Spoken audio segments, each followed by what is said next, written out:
What's up, dog? What's good with it, man? Respect. Nothing but respect. What up, my G? Good to see you, boy. Good to see you again. Yes, sir. Just gradually just walk in this bitch. He walk in talking. Just talking, chopping. All right, come on, let's do it. Where y'all want me? Here? Right there. Wherever you want to be, baby. Here? Right here? Right arm kind of Oh, right there. That's kind of your mark. Put the pillow behind you, them feet can't hit the ground. fucking man. I'm a fucking man. Right? If you want to fucking start that, you gotta remember. Hey, men come in all sizes, bro. 100%. I'm telling you now, you gotta think who you deal with. If you want to start, I'm you want on to start. Come fast. Those shots, listen, those shots come fast. You won't know. You start to look up, Bro. wait a minute, all right, it's enough. It's enough. Nobody's ever questioned your manhood, though. Listen, okay, I'm ready. You Let's ready? go. All right, cool. I mean, he said he ready. Hey guys, don't fuck this up. He told you. All right, this is a big opportunity. Let's do it. Don't fuck this up, okay? Is it that big of an It's a opportunity? big opportunity. It's a This little podcast is- opportunity. Podcast is about to after this right here. All right? Well, hey, bro, I've watched your podcast. This is gonna go. I don't have a podcast. If I had a podcast, I'd shoot myself. Heart to heart? What is that? What's heart to Podcast. heart? It's a talk show.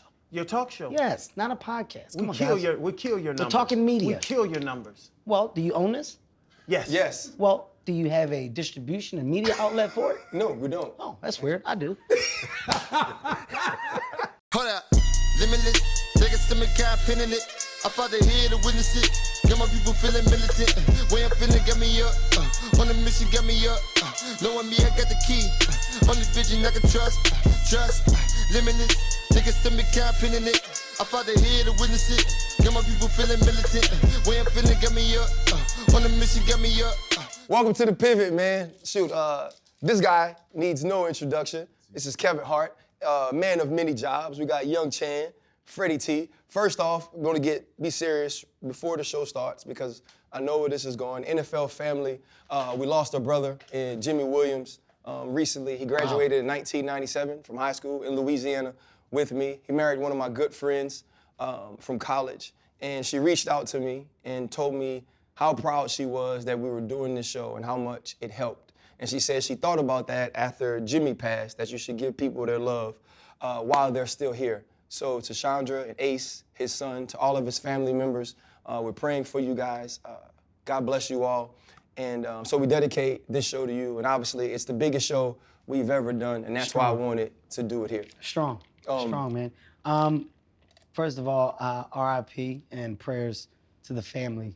I do want to start off, man, by simply showing you guys a little bit of love. Like I'm doing this because A, I'm a fan, but B, I love to see us move and navigate in this space of entertainment differently, right? And when you got people that are doing groundbreaking things, or you support it by adding to the groundbreaking moments, right? Like the people that you got coming on your show, the discussions that you guys are having, not for 1 minute, please don't think that it's not impactful or necessary. You guys have discovered a way to be new in a lane and space where so many are. And that's a big deal. So I'm here simply because I love and support the thing that you're doing, but also because it's dope. So I want to take a moment to give you guys your flowers at the top. We'll get in, we'll talk. But you guys are doing some dope shit, which is why we're doing what we're doing now. All right? That's it. Appreciate you, And we appreciate that. And this is different for me. So we were on First Take at FAMU. Yes. Together. We both killed Nice Stephen suit that day, by the way. Thank you Very nice much, suit man. that day. You told me it was tight when we stood No, up. it was, you and weren't walked. snug, but it was a good suit. By the way, a tailored suit is the right suit. Yeah. That's why we was on Stephen A. That's what I remember about the FAMU day. Nice suit. Appreciate it. But you coming off of really what's historic. I saw you with Dave Chapelle, Chris Rock, and you've now grown into what is a megastar in many different medias, man. I mean, you have shows and you do movies and Netflix series and all of these different things.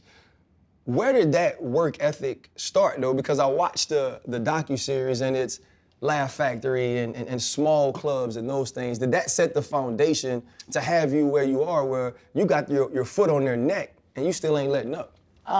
It's the discovery. I think it's a discovery of the opportunities that present themselves based off of what you're willing to work for, right?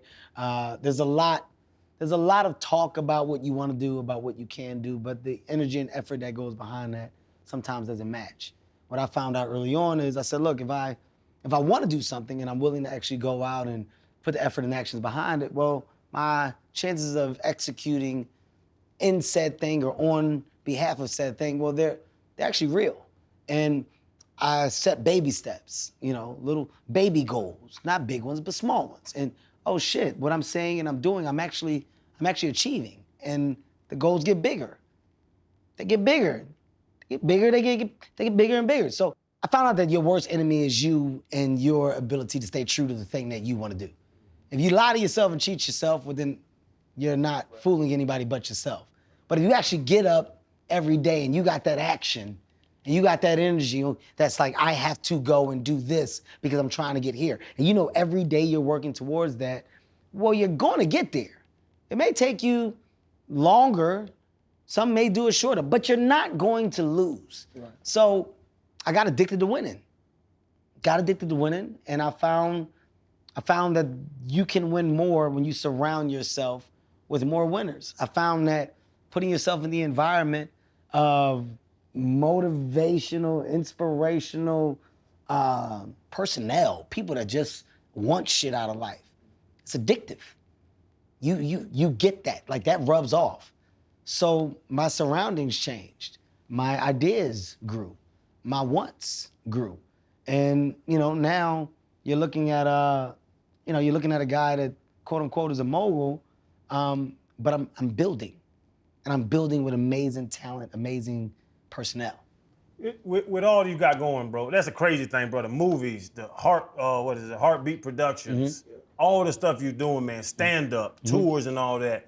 Most importantly, family. Got kids, married. Do you feel as if something has to sacrifice? Are you short-stroking any of those opportunities? I mean, you can't. It's a gift and a curse. You can't want the bells and whistles and not understand the sacrifices that come with it. Some things are going to be a little tougher, right? Like now I'm at a point where I can give my family more time. I can be more available, but the work that goes into building things, sometimes you gotta be hands-on until you don't have to be. And the grind that goes with that is one that's necessary. So when you talk about Heartbeat, right? You're talking about what started off as a production company where I was just developing ideas and selling ideas and being a producer on things, but it was going to another entity. I figured out that I can be my own entity. So growing Heartbeat to the point where, we're a company with a valuation of $700 million now. We're full-fledged media. I'm a functional media outlet. TV, film, radio. I don't, if it's advertising, is it unscripted, scripted, whatever that thing is or that thing may be, I now have the ability to outsource new talent, create opportunities for, and make things happen. I am now a bridge to success for some. That's different. That's the bigger side of the win. And that only grows, right? I'm not that if I don't see Tyler Perry, if I don't see Hove, if I don't see Oprah. Like if you don't see the people that have built things and that have put a blueprint out there, you can ignore it or you can go, oh shit, it's doable. I chose not to ignore it. So in doing that, all right, you gotta sacrifice a little bit. I'm tired. Yeah, I'm a little stressed out at times, but I'm 43. What's my end goal? Where am I trying to get and when do I wanna be there? By the time I'm 50, maybe I'm relaxed and my feet are up and I'm not fucking working another day and neither is my family. Maybe I'm building generational wealth. Maybe I'm changing a narration that's attached to me, my household, and what's coming after. It's all about what you want and what your end goal is. You know, this isn't for other people. I'm not working and busting my ass for the benefits of others. I'm trying to create and change something so that other people coming after can go, oh, fuck. We can either do that same thing or we can go past it. Even RC started off, and you mentioned the people that came before you. You know, you had the Eddie Murphys and the Bernie Macs. They're not doing it to the scale in which you did it because they didn't have the production part of it, but they went from comedic stand-up, you know, to movies and everything else. And I'm pretty sure, like us, people like to say they had dreams and visions. You're larger than life. What were those early visions and this is more so for our viewers, right? Because I'm sure a lot of them want that overnight success, and that shit, it doesn't happen that way. Did you ever envision yourself at this magnitude doing the things that you're doing right now? No, you can't say that you have. You can see success, you can want success, but what you manifest and what you may get can be two different things, right? I want to be a successful comedian. I didn't know that being a successful comedian would open up these other doors and I could go through this other shit, but when you see it now, it changes, right? But from the beginning, it didn't start that way. Eddie Murphy, when you talk about Eddie Murphy was not just comedy. Eddie Murphy was stardom. Eddie Murphy was the definition of stardom. Eddie Murphy was the comedian that matched the same energy of high-level success with stand-up comedy as movie box office. Like you gotta understand that doesn't happen, right? Like that synergy and that parallel, it doesn't happen. So when you see that, you're like, whoa, that I wish, I hope, maybe. Man, but you probably can never. Having the opportunity to do the same thing and be in that same space, you're never gonna achieve what he achieved, you're never gonna surpass what he did, but you can create a different conversation that's attached to you. And as I gain momentum, I realized that that's what I now was doing. I'm creating a different conversation and attaching it to myself. And by the way, so does Seinfeld, right? Like, so you have different versions that some people may realize or may not. Kings of Comedy, right? Like you got different conversations, you got different things that changed the dynamic of what we do. Comedy is an event, not because of Eddie Murphy, but Kings of Comedy reinvented the event. Dice Clay was doing it and it was great, and Jeff Foxworthy and his guys, they were doing great numbers in arenas, but people dressed up to go to the Kings of Comedy. Right. People put on mink coats, people fucking had on suits. It was an event, because they made it an event. They had the suits on first. Oh shit, comedy, it's changing. Those doors are open because people figure out ways to change the locks and open them up again. I'm just changing the locks and opening up again. Chapelle, Rock, like you're seeing an energy that's constantly reinventing a thing that has been around forever. But if you don't have the talent and understanding with the talent of how to create, recreate, and move and operate so that it's fun and that it seems new and energized every time, then we'll be stagnant. What's crazy to me, especially when you start to mention the guys that started, I wanted a red leather suit when I was growing up, because I saw Eddie Murphy in one, and I thought it was cool, and I had to wear no shirt under it. I asked my mama, could I get one? And she was like, baby, you can't do that because you ain't got the type of money to do it. But you look at Eddie Murphy's life and the different marriages and the kids, and now Steve Harvey, who his wife and their lives has now become some of the quote unquote black goals of what people watch. But now we live our lives so publicly. And if you show the good, people want to see the bad.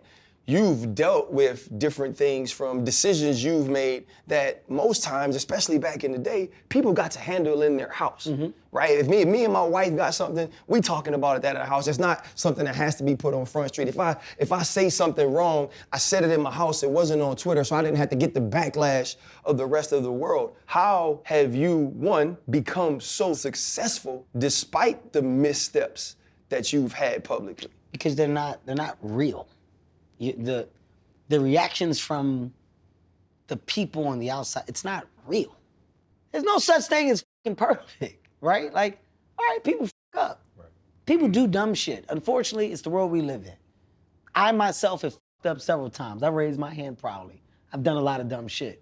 And doing dumb shit, your goal is to get better, correct it, hopefully not revisit the dumb shit.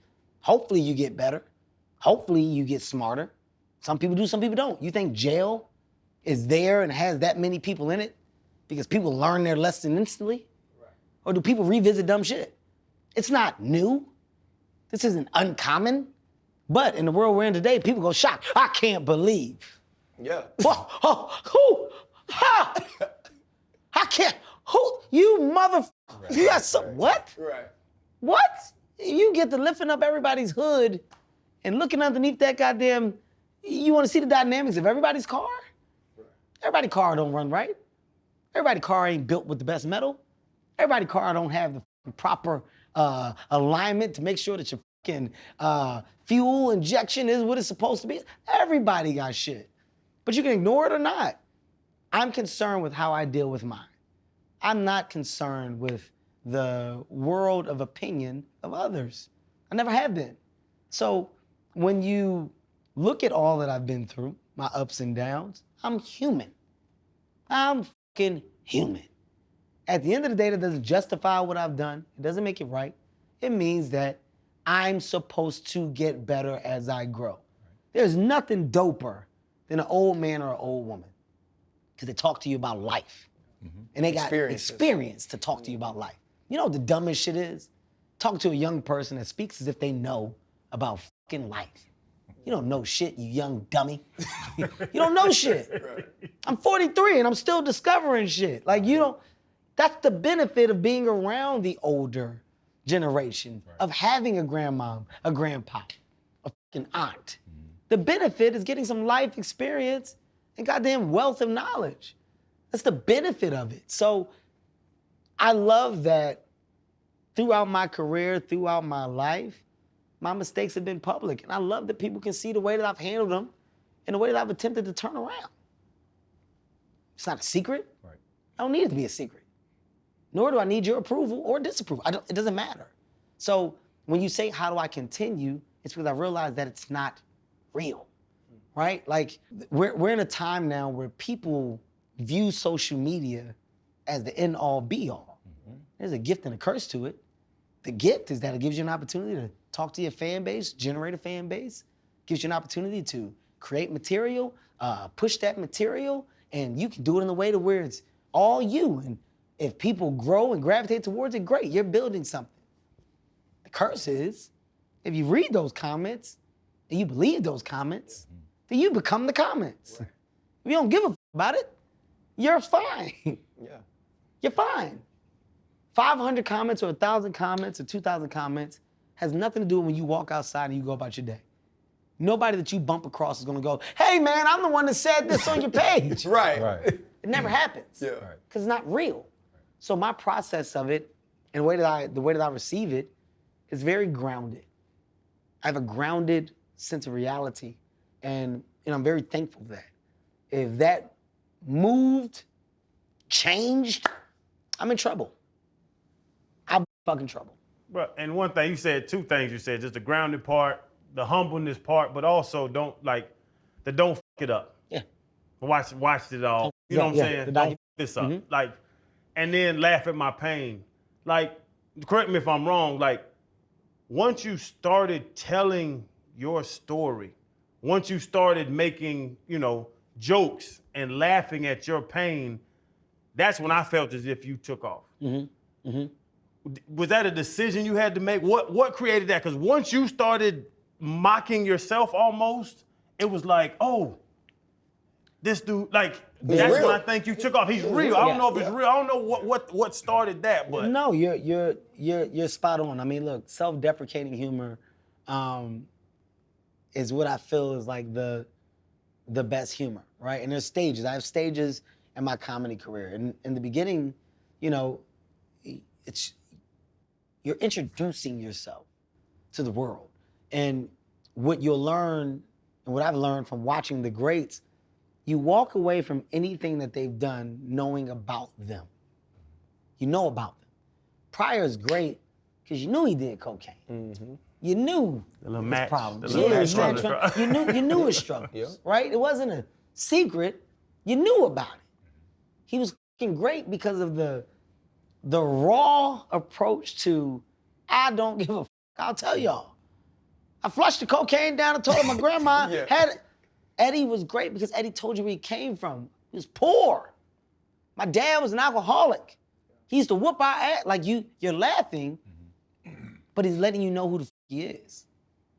He's letting you know who he is. Chapelle, unapologetically himself. Rock, same thing.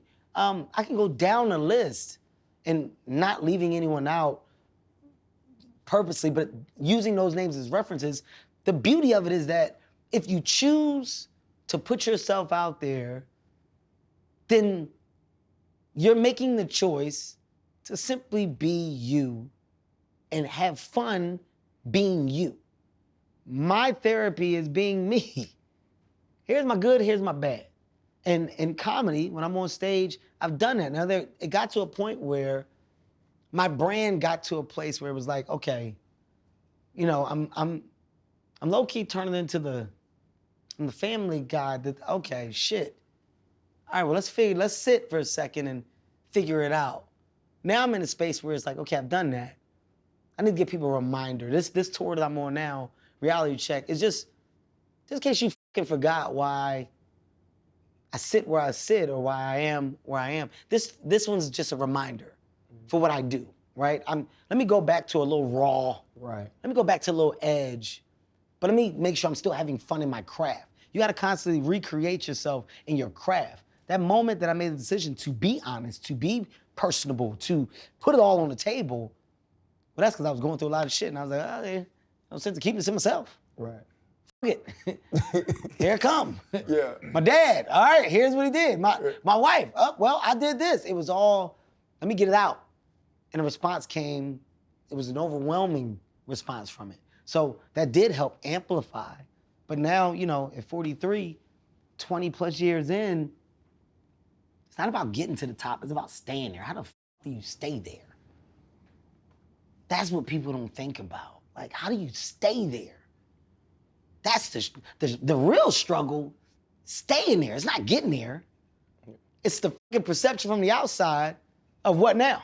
Yeah. You got the model. Yeah. Shit, let us know. But you 20 years. gotta get the next step, though. It's Yes. about the next step. I'm saying, like, that's the real work. Yeah. So at this point in my career, I look back and I go, well, I've been up here for a minute. I need other branches. So my branches became the business. The business became because if I build that, well, it doesn't matter. I'm gonna own everything I do. Right. I'm gonna own the space. So if this ever does peak down, doesn't matter. My hobby is ownership now. My hobby is realizing the rooms that I've been able to get into, the hands that I shake, and the personnel that I'm around. I don't take that for granted. Are you just supposed to shake their hands? Or are you supposed to make more of those moments? That's what we don't do enough of. Our culture is caught up in the cool. Our culture is caught up in what we are. And you don't realize the reason why the other side has worked so long and why they're so successful is because they figure out how to hold on to the handshake. They hold on to the handshake. They create more handshakes. Those relationships. We big. don't. Right. We minimalize the opportunity to grow and be around and be a part because we're so self-involved. I'm the shit. I don't need that shit. Fuck out of it. Right. All right, cool. Nigga, I got my own shit. I'm outside. You see my? Yeah, nigga, I got mine too. I don't. You don't realize. Right. Where real wealth and opportunities are built. I now do, and my priority is that. So the way you talk about me when I made that decision, my new decision is to focus on that. Star is gonna be my star. I can't get no bigger. I can't. Why would you say that? What else am I gonna do? So I can get more artsy. I can change and do other projects where people go, wow, he's more talented, or we had no idea. I'm not gonna get bigger. Where am I gonna go? What's the definition of more big? Like what? I don't need. I'm not chasing that. I'm not chasing a bigger light. Right. I'm not chasing a bigger light. Right now, I'm chasing what's the thing that I can build that will last, and that other people can come through, and other people can say, I went through this tunnel, and this propelled me to doing blah blah blah. How many jobs can I create in here? How many people can I employ under here? How many life-changing opportunities come from the thing that I have here? How many people am I taking out the hood? How many people am I providing homes for or putting food on the table? How many families are being fed under this? The struggle when you get to a certain place is, well, what's my real purpose? What am I supposed to do with this? I don't want it all. I don't want all the fucking money. Right. I don't. It's boring having money by yourself. Because you do shit and nobody else can do it with you. Your friends can't come. They can't do it with you. Yeah. So if you don't fucking create the things for people to fucking roll with you, it's lonely there. That's why my circle, that group of niggas around me, they're not hanger-oners. It's about to earn. They're not giving. Our lives changed because we made a commitment. We are a thing. That company heartbeat, we are a thing. I want to change lives, and the best way to do that is to fucking build the thing that acts as a foundation that you can keep building on. How do you choose that? What the thing is? No. How do you choose them people? Yeah. Because that's what a lot of people, you get bread, but did you choose them people before you had bread, when you were building, when you were Silas the albino? Yeah, we You know what I'm saying? Well, like it was a process. Like in watching True Story, and I'm gonna let you answer the question. In watching True Story, and because when you watch art, you always feel like there's some truth in it, right? Like there's something that creative or that star had Art to draw imitates from. life. Art imitates life. And so I'm watching that, I'm like, well, it looked like Kev done been through this. Yeah. And then has dealt with some of these things. Yeah. So, you have to pull it from a real place. And the dope thing about True Story, shout out to Wesley Snipes. I mean, that project isn't the project that it was without his involvement. But it's a heartbeat production. That's my company. Like the proudest thing about that isn't the performance, isn't the, man, look at me acting. No, I know I got that. I can do that when I want. That's a light switch. It's the company. We develop, we produce, and here's an example of what we now do. Damn, Wesley came to f with me and my company. Netflix f with me and my company. I'm in a partnership. I'm not a work for hire. I develop and create content. We're a media f***ing hub. That's the best part of the conversation. My circle around me kept me grounded and keeps me sound enough to be able to think about the future, to be able to think about the other ideas. I don't get to the space of company and company growth without a good foundation. We 20 plus years in. Yeah. My entertainment career, I've had a circle around me. You can't get through that, so you can't pop that bubble. Don't exist. There's no new added components into my friendship and my wheelhouse. I have new people that I know. I have friends outside. But my real foundation, it's a solid 8. Yeah. When you look at other people that act as examples, Brian, it's a solid 8. Hov, solid 6. If you know, you know. If you're around, you know. And we know each other's foundation and it doesn't move. And that's beautiful because it doesn't exist. Our culture f***s it up more than anybody else. We're very self-destructive when we get to the places where that financial revenue changes. What you get? Oh, I should be getting how much it's very, right. And that's a problem. So if you don't personally try to break that chain from the top by leading with the position of we are all going to be good because we're gonna make sure that we hold each other accountable, we take care of our own, but more importantly, we grow. The day that we get into the space of competitiveness, the day that our egos overpower and overshadow the opportunity ahead of us, we lose. Right now, if I ask you guys to tell me 5 bands, 5 music groups that are still together from back in the day, you're gonna struggle. Yeah. Nobody asks themselves why. Why do they all break up? Money.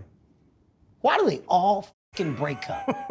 Ain't the money? I'm just saying, like, that's not nobody sees this. We ignore it. Why are we the culture that's always behind nah, this shit ain't work. It ain't working out. We ain't that. It ain't. I just heard Desus and Mero broke up, and I'm a fucking fan of these guys. By the way, the future is so bright for that thing. That IP, that opportunity, that whatever, And I see him going back and forth on social media with like, what's happening? Why can't we ever surpass or overcome the financial hurdles that present themselves and stay connected? Why can't we do that? It's called ego. That's why you remove it. Easier said than done in some circumstances. It's actually not. In some instances. But when people say that, right? When they say it's easier said than done, and the ego is very present and dominant, right? You gotta ask yourself, why? Why? Why does it matter? Why does it matter? Me and Dwayne Johnson are good friends.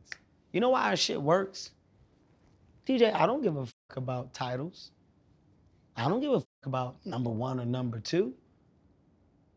DJ, I don't care what that thing is. Like what, dude, I love working with you. Right. You're my guy. I love you, champ. Love you too, Kev. You wanna do this thing? Let's make it work. Kev, my company's producing it. You want, dope. I hope you guys knock it out the park. Let me see the materials. If I can help, I can. DJ, I got something that's coming from my company. Hey, do you want me to include you? Do you guys wanna co-produce? How do you wanna do it? Kev, we'll work it out. We'll figure it out. Hov, can you sit down with me, man? I got a show. I wanna fucking talk to you. Yeah. Hey, man, I got this thing, guys, I'm doing. Chris, man, you should go. What do you think about doing New York together? Fuck it, we can co-headline it. Let's split the shit down the middle. I don't care. Fuck it, Kev, yeah, let's do it. You think Dave will come to one of the shows? Let's ask him. Dave, what you wanna do? Oh my God, guys, it's great. There's no egos. With real success and real fucking moves, the real ones, the real ones, there's no egos. Because collabs are collabs that don't question where I stand and what I am. Right. There's nothing about the next person that's going to affect or rock my world. I know I'm Kevin Hart. I don't need you to fucking validate it. Right. I don't need that. I have no ego. None. I got a fucking tequila. I'm not competing with Dwayne. Yeah. It's not me versus him. You bring his bottle out here, I'll be the first to hold it up. I'll be the first to support my guy while I have mine. Because there is no ego. People don't understand that there's so much room for us all. But there's this warped view that there isn't. There's this warped view that it can only be one. That's the beautiful thing with Chapelle, me and Chris on stage. There's this thing of there can only be one. There can only be one great guy. No, Ken, it can be a bunch, actually. That's why they have so many different titles in boxing. That's why they have so many belts in boxing. Because there's so many fucking great champions. It's not just one.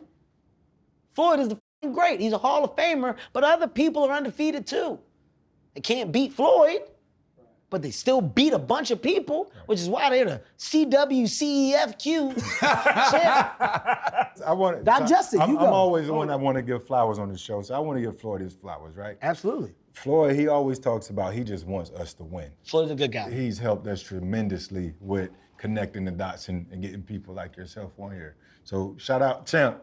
We love you, boy. It's about just winning. Taking the ego out the way. We're gonna continue to make big moves, right? Because you're gonna let The Rock know he stay down the street from me. Okay. Well, he used to. Okay. I DM that big motherfucker. But I know sorting through the 390 million followers, 7 seconds motherfucking DM. No, we just want to talk about XFL and some shameless plug. You feel me? Listen, DJ's a good dude, man. Right, I mean, right. I don't know many that are busier than me. I mean, look at us doing this and how I It's got love, yeah. come in. Like it's Right, we really are busy. Like you know how people say it, but they're not doing shit. Right. That motherfucker's addicted to work. Like he really is working, but he's not stupid. Like you guys are moving and navigating in this space where your engagement is only going to grow. And it's because of the thing that you built. That's a fact. He's not gonna ignore that. And I'm telling you as a fact. Him seeing me on, and I'll tell him, like it's a dope thing just to go and sit down. But you'll find it's not that hard. Like it's like people that understand.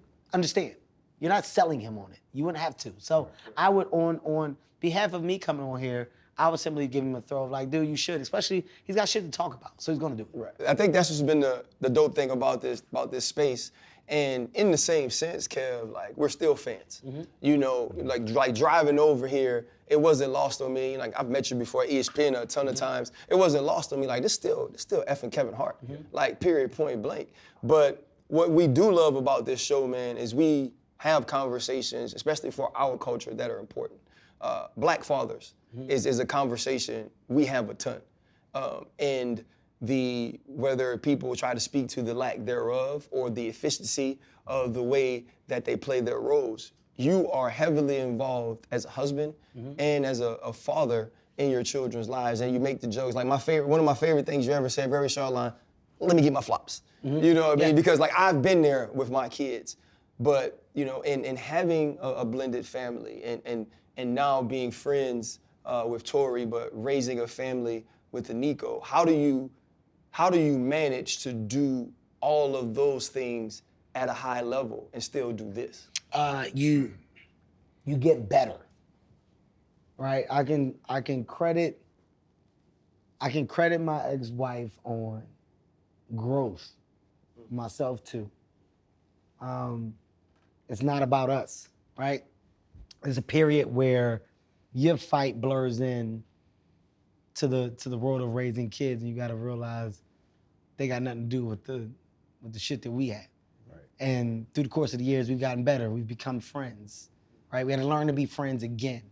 You know, my wife, Nico, the idea of a husband that's on the move, it's a lot to deal with, but we're investing into this thing. We're growing and building this thing. I'm a good fucking dad. I ain't the best dad, but I'm a good dad, for real. I'm there, we talk. My kids know what I do. When I leave, the young ones, daddy has to go to work. They know why dad's working. They know what I'm working towards. They know the importance of work. As a father, especially as a black father, the conversation isn't consistent enough about the good ones. People love to hear about the bad ones. People love to hear, you know, about mother don't take care of the kids, but they don't like to hear about the ones that do. And if anything, you guys having a conversation here and giving those men their flowers was well deserved. And by the way, women are fucking amazing. You're impeccable when it comes to strength, when it comes to value. I bow down. I bow down. You got that. We're never gonna compete. It's not a competition. But we're needed and we're necessary. Yeah. And if you understand your role and you play your role at the highest level, you'll see a return and result from your impact, from your kids. It's all about raising good people. My daughter, Heaven, is I can't tell you how proud I am of her. She's interning underneath my company umbrella, not because she was forced, but because she asked. My son is a representation of, I saw what you did and I want to do it. My son gets up in the morning, he takes his jogs, he wants to work out, he's fucking 15. Hitting the gym at 6 a.m. randomly because, Dad, I'm just gonna go and I'm gonna roll with you, or I'm gonna go be with you. The little ones, like kids, they're sponges. What you do, what they see, they will follow. There's no bigger return of love than that, than seeing that. When I see Steph Curry and I see his dad come up to him after a game and you see Dell look at his son with that feeling of, yeah. And then he got another son and he goes, yeah. Like that love of, I did good. Right. Yeah. I did good. Like, it's no longer about you. It's about I did good. I'm at that place where I'm looking at my kids and I'm going, I did good. I'm not out the weeds yet. You know, they're not out yet. You know, you get to that 21 period, then you can say, all right, at this point it ain't, it's whatever you want to do. Make adult decisions. Yeah, it's not, yeah. But you get to look and see the people that you raise. What kind of people are they? Are they selfish? Are they dickheads? Yeah. You know, you got people who got kids that are dickheads, and they gotta look at them like, you fucking dickhead. Like, they can't say it, but they fucking, God damn it, this kid's a dickhead. Right. Like, I don't have that. Like, I got good kids. They're good people, man. you know, and I'm trying to do the same thing with these 2 other ones. I'm not having no more kids. I'm throwing these balls in the trash. I want nothing to do. Yeah, I threw mine back in You got the snip? 2009. You got the I'm getting snip? it. I'm getting it. I've already had a conversation. Only reason why I But the can't get it now. conversation don't get that damn Only ass reason deference why cut. I can't get it now is because of my schedule. I have a question. Are you ready? Because they cut mine, and I don't give a fuck if they and took them both out and threw them on the roof. and they burned them. No, Hey, you hey. want to have the look though. No. You need the look. Hey, you can take my balls and you can fucking. I don't give a shit. I don't need balls. I don't You give a gotta fuck have about the balls. look though. I don't give a fuck What about the balls. slap? I don't Like give when a you really hey, stroking. Hey, I don't want another kid. I don't want another fucking kid. But the slap hey, though, hey. you can leave them in there. Hey, I don't give a fuck. I don't want another child. You can take my balls and I don't give a fuck what you do. You tell me they gotta come off. All right, it is what it is, sir. Take them off. Take the balls off, I guess. I haven't talked to my wife. No, hey, wait, talk about the way Logan though. So my wife, we were kind of arguing one day, and my daughter knew I had a vasectomy, and she was very little, and she was like, "Mom, why are you treating Dad like this? Oh my God. You already made him cut his penis off." Oh my God. Oh, I no. said, "Wait, baby, Yeah, wait, you thought I didn't have one no more?" Snip. Yeah, nah, I was like, I still got one. But bro, it's funny. I love that you lined it up. Even with this joke, I mess off a lot and I BS bullshit. And I got to do. Actually, delivery is kind of like yours because I love your shit. So me and my wife go to a nudist colony, like Sorry? once a year. We go to a nudist colony. What's going on? Yeah, that's We go, chance. where it we go goes. to a place where like you walk in and everybody just gets naked and I walks heard what you said. around. I'm I didn't know if asking you what's knew this. No, I'm just asking you what's going on. Okay, yeah, so we go to the nudist colony, and what? we just kind of go around. You got to shave everything and show out, and especially when you shave your shit, it looks bigger because you gain inches from no hair. Back up for a second. I just want to get clarity. Something. Y'all just hanging out or y'all fucking these people? Like what's that? No, there are swingers there, but you set the precedent I when get you that. get I there. don't know why you're not listening to me. I want to know, what do you, y'all get down, is what you're saying. It's kind of the question, but we don't get down, but we just like to be around naked people together.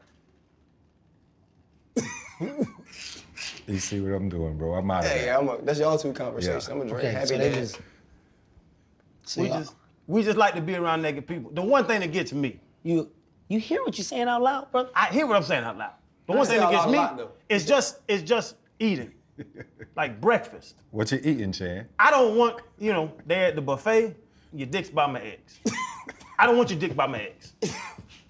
I eat coochie. I don't want coochie by my eggs, even though I eat coochie and eggs. This is my Kevin Hart delivery. Yeah, I'm still at the point of you just saying we just like to be around naked people. You don't like to be around naked people? Be honest with you, I have no desire to be around a bunch of people I don't know just sitting there naked. That's what I said. But some people, but the women, you been a strip club. I'm You willing to seen bet. naked women. As a matter of fact, I'm willing to bet a good number. It ain't a lot of put together people going through these little things. No. I'm willing to bet you. No, hippies. I'm willing to bet a real strong number that you're looking at some bad bodies out there. And that's a fact. Discouraging. Still nipples, titties, and coochie. So you're just you're free spirit. You're free I just spirit. run around. Yeah. You and your wife And are free spirit. We're free spirits. Got it. She likes the tan. And it's not like I'm 6'3", but I just got a 6'3" dick. I don't have a 6'7" dick. Like it's not impressive. I don't It's know what that normal. means. I don't know what that means, and I don't want you to keep going. It's like, no, you know, don't want you to motherfucker keep want going. like a baby leg Nah, I laying heard to your you. knee. I heard you. Yeah. I don't have nothing to my knee. I've never, Yeah, my dick's I don't never feel- seen hey, my knee. Hey, we can stop. Right here. Yeah, we can stop. I don't think you have to get. I'm gonna tell you something about swingers and what you should process. I have a friend named Big J. Jay, if you're watching this, I'm gonna tell this story. You're probably gonna figure out a way. I haven't talked to you in a long time, but I have to tell this story. So, Big J Okerson, it's a comedian friend of mine from Philadelphia that I started out with, and Big J went through this period where he was interested in swinging. It's a true story, hand on the Bible. And he convinced his girl to swing, right? He said, we should do it.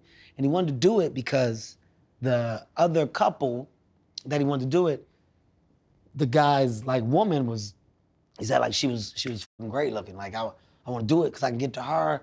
Like it can be great. And I was like, dude, I said, you taking a gamble. I said, that's a lot. It's aggressive, right? It's not really my cup of tea, but I don't know how people live, and I don't knock what people do with their lives, because that's your life. Big J said they swung, and he watched this guy fuck the dog shit out of his leg. He said, he never bounced back from it. He never bounced back. He saw, I'm telling you, man, I don't know what your thinking is.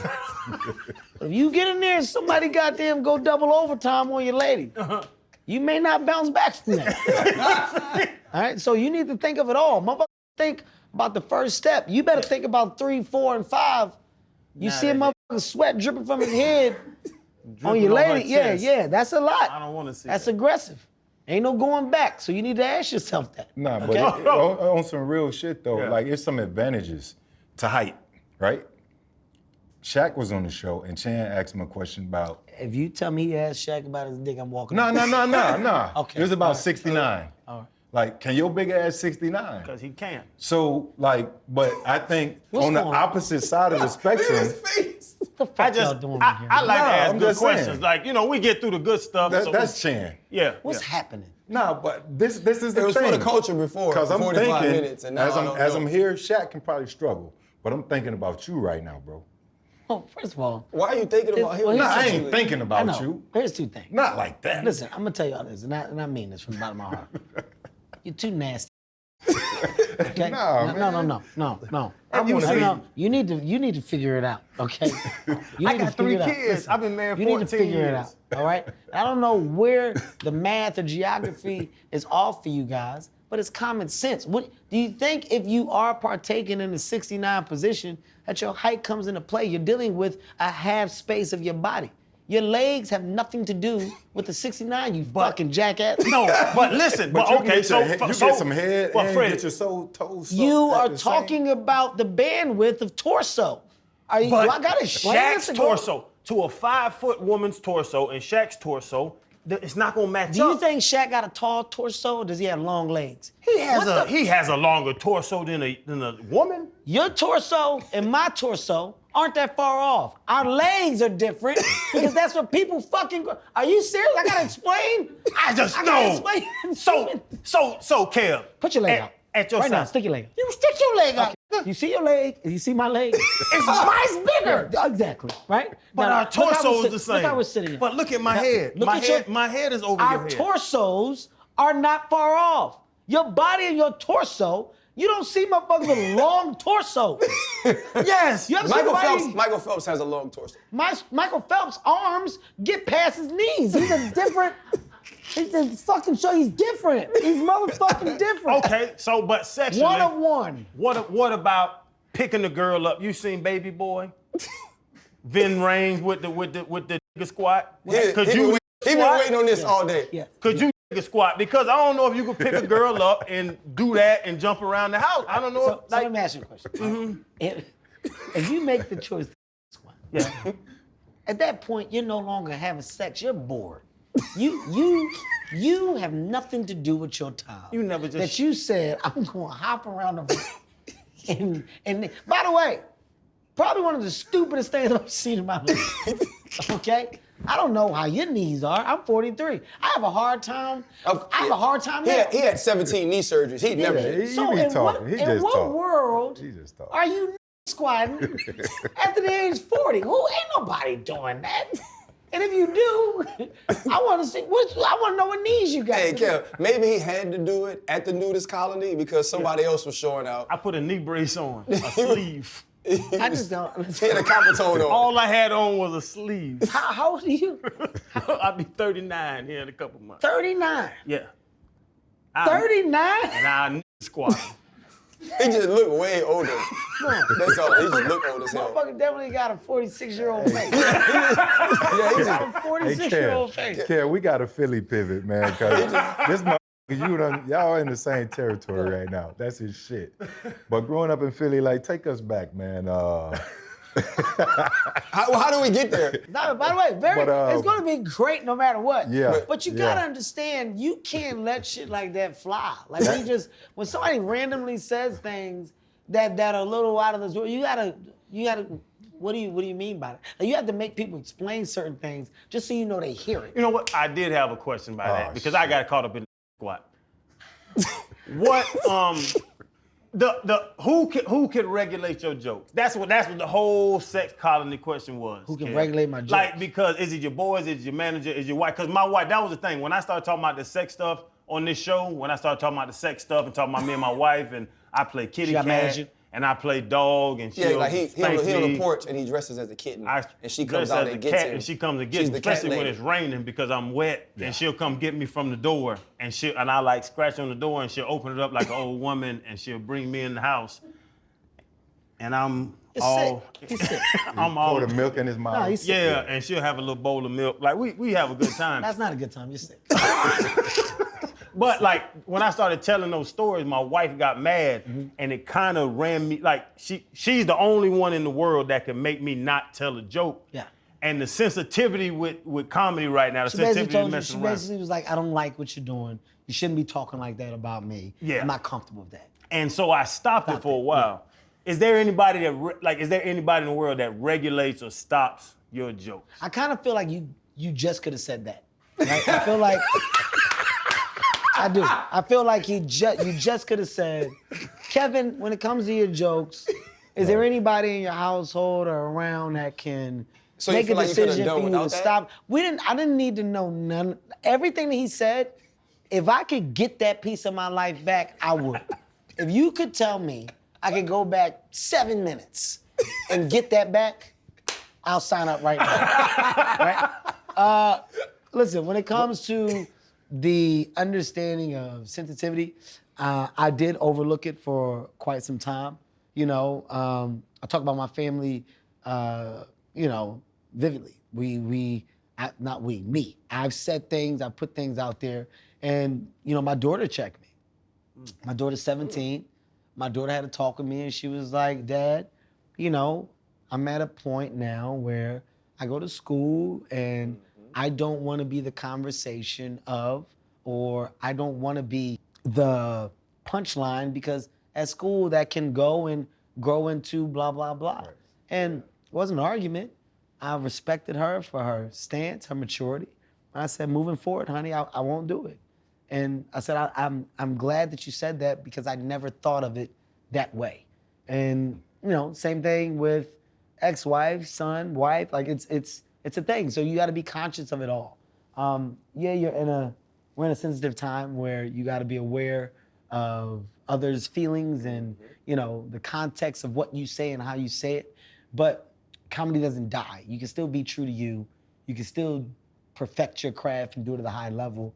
You're just more aware. So I'm more aware, and I have been, but you know, it's unfortunately just within time comes change, right? I'm not fighting a change. I'm not here to take a stance of or do the unthinkable. That's not who I am or what I am. And for those that matter that are close around me, you know, I make sure that their presence is felt when they need it to be. My daughter needed it to be, so it's easy change. Is that the difficult part, the joke parts? Or when we talked about living your life very publicly, and I think the thing that has made me a bigger fan of you, not just your talent, is your honesty. Yeah. Right? Yeah. Like so many people, because you did become the family man, right? You did become the family man, and so many people try to only let the world in on that. And now that I'm having an issue, I'm gonna close up. And you and your wife spoke very vividly about the struggles, you know, you guys have dealt with. Yeah. Is that when you do speak publicly about those things, you know what, I made a mistake and I'm trying to make up to my wife for this mistake I've made. I want to be better. Well, here's the thing, like even within these questions, it's not groundbreaking to understand that if a man fucks up, he wants to right his wrong. Right. Part of it. This isn't. We're not talking about fucking algebra. We're not talking about the hardest problem to solve. We're talking about something that should be common sense, right? Damn. Up. I gotta make it right. What? It's life. That's what you're supposed to do. That's what you're supposed to do. And by the way, everybody thinks they're invincible until they realize they're not, right? If you really want to break it down to you, nobody prepares you for the higher levels of success. Nobody gives you a book. You don't get a pamphlet. Here's fame and here's how to operate in it. I'm a part of a very small percentage. You know the crazy thing about this percentage that I'm on is only a few see from this POV.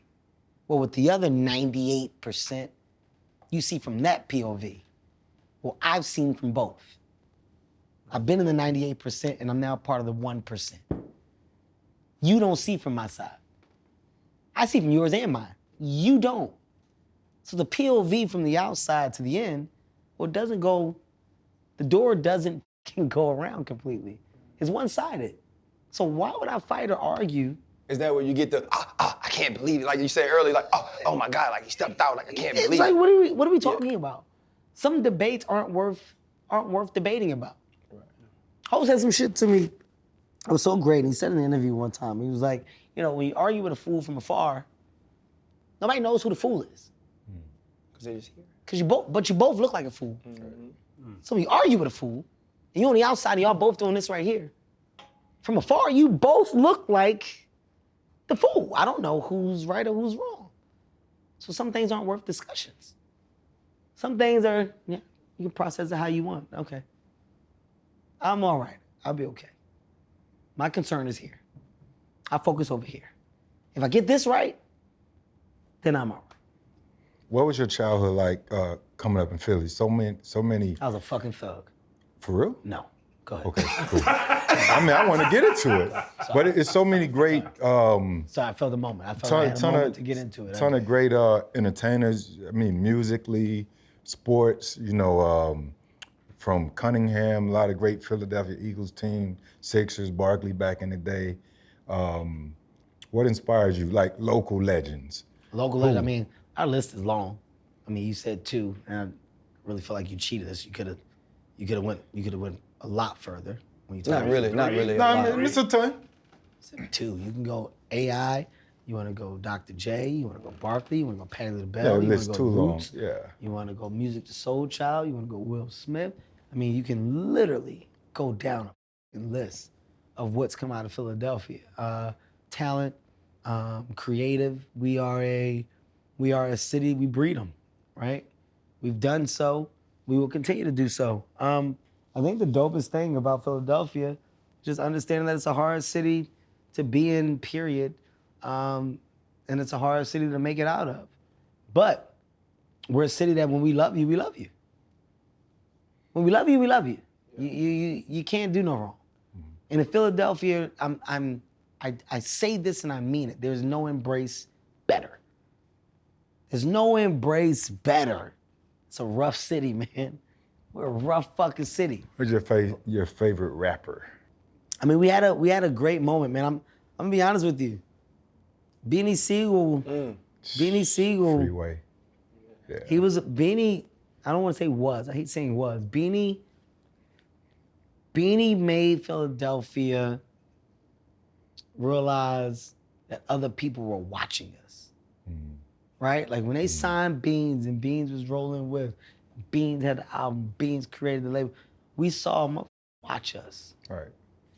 They know. Right? Like you see the way Meek moved now, like, people watch us. We're a conversation of our own. We are a breed of our own. We have from style, from personnel, language, we're a city that can stand on and we can be identified. I'm from Philly. Look at that beard, he's from Philly. Yeah. Got the Timbs on with the guy, that's Philly. He just got the breads on. Like we have signature things that are attached. And I think, those are culture specific things that you don't lose, you hold on to. So, my love for my city is never going away. It's only going to grow. And I'm defined by that. right? Yeah. International superstar, bro. World, universe-wide superstar. You said it. Great dad, great husband, like everything you do. Your insecurities right now. What when you sit, chill in the shower, like you have any insecurities right now, bro? You know you got money. Like you're good. Yeah. But what's your insecurities right now? I don't know why you have to make me naked. I think you can just say like. Because I like thought the people same being thing, naked. too. I think Yeah, I you could like have just people said, being Kev, naked. what are you thinking? I was gonna ask you about the Tommy Hilfiger photo shoot. Yeah, I know about that too. I just want to help Yeah. you just. I in the didn't know- future, just for the show. If you're shooting draws, do you meet up before? Do you meet up a little bit, get some blood flowing? Here's the thing. No, I just want you to know that the same questions, the exact same questions, can be asked without any of it. You could just say, Kev, hey man, are there anything bothering you? Any insecurities that you're having currently today? How would I You do didn't it? need the shower. You didn't need But the just, shower. I was trying to do like when you're by yourself. You just say when you by yourself. You just say that. Kev, when you by yourself, have you ever thought? It's quick, it's easy, actually. But maybe so that, as you, in this space, for you, I just want you to understand, same question. Just a little, I don't want to say I don't have, I don't have insecurities. I mean, I don't care enough to be insecure about, I'm not bothered. Life is life is too dope. It's too dope that it's not promised. Caring about the shit that you can't control, that shit'll kill you. The one thing that the pandemic showed the world is that an idle mind is dangerous. Like literally sitting with nothing to do and just conjuring up or thinking all day. Like we didn't know the world of anxiety. We didn't know the world of mental health and how real it was until pandemic or a little pre-pandemic. It really was like, oh shit. Oh, people are really going through. This is real.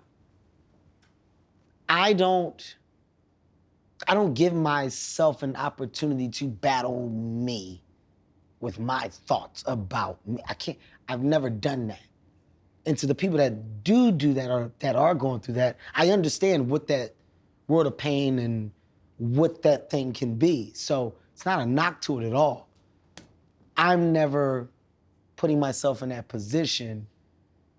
I never have. So the things that would deem to be insecurities are, you're talking about minor. I mean, I got a black toenail. At one point, I wasn't taking off my socks, and then I was like, who gives it's the toenail? The pinky, the pinky toe. Whoever.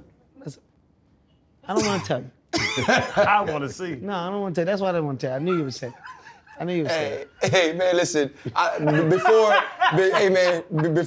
Before Chan tried to get you naked, I love getting an opportunity to do this, but we understand that the most important thing a person can give you is their time. Yes. And we also understand that not everybody's time is worth the exact same amount. We know how much your time is worth. We know how much your space is worth. And for you to give us this time is truly the largest honor of this show.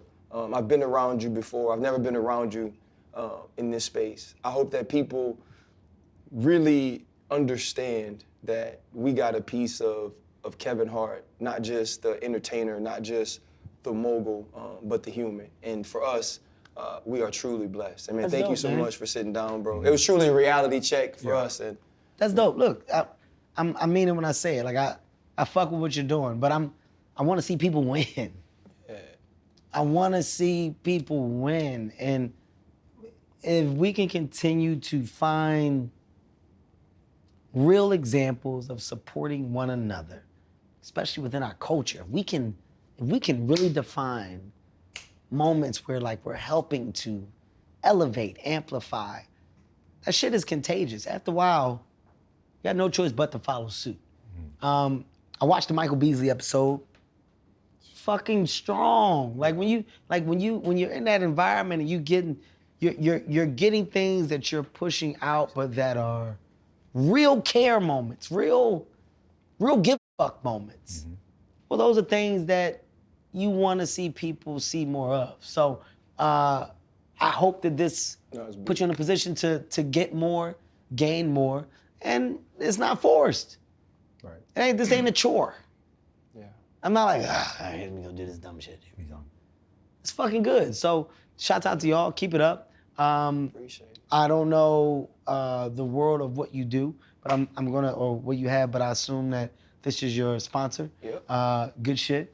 Get your money however you can. I love the people that with you. I'll send you guys a case just for you guys in life. Also, too, one last question though: are you gonna actually be? Are the Eagles gonna be good enough for you to get denied walking to the stage again? Oh, Or yeah. no? That's a On low that blow. white reposado. That's a low blow. They let, I was on the field. They That's a let, very low blow. oh, I'm sorry. You was over there though. You was there. I could have. The f***ing thing is, I was only there to get the trophy. The trophy went by me. I didn't see it. The trophy went. It literally, they brought it this way, and I was turned. And I told my wife, I was like, I'll be back. I wanted to see the trophy so I can get a picture. They fucking walked right by. If I had been turned this way, I wouldn't have got denied because I would have had the trophy there. We might go to camp this year, man. You want us to tell them anything for you? We got a training camp tour coming up. If the Eagles get, I have no problem getting to the stage. Okay. It's Philadelphia. Okay, it's where I was. Motherfucking Minnesota. That cold fucking place. Okay, it's a lot. It's a lot that went into that moment. That hand on the chest, it hurt me for a while. But Ken, why ain't you hit him with? Motherfucker put a strong hand on my chest, looked me in the eye, he told me flat out, Kevin, you're drunk? No. I said, all right. I remember going, all right. Turned around. That's crazy. You know why I was drunk? Because the tequila I was drinking wasn't Gran Cormino. It's not a commercial. But boy, oh boy. Nothing better than a Cristalino that comes from a place of love. Gran Cormino. Celebrate your journey. Hard work tastes different. That Mino Lino. Took me 4 years to make this. If you don't know what a Cristalino is, I'll tell you exactly what it is. It's a clear reposado. That Mino Lino. Get some. That's not a commercial. Oh, hell of a sale. My dog, appreciate you, man. boy. Yes, Appreciate sir. Bro, we got to go on vacation together. Well, it's never gonna happen. Yeah, I hit you up. We all ride, you know. Get your That's AirPods never- back there, bro. We'll fly I lose Southwest. 1,000%. Y'all want to take the I'll picture? 41. Yo, the white repo, that's crazy. Great. Whose idea was it? Mine. That's crazy. What gives me a different space? Hold up, limitless. Take a stomach, got a pin in it. I fought the head to witness it. Got my people feeling militant. Way I'm feeling, got me up. On the mission, got me up. Knowing me, I got the key. Only vision I can trust. Trust, limitless. Take a stomach, got a pin in it. I fought the head to witness it. Got my people feeling militant. Way I'm feeling, got me up. On the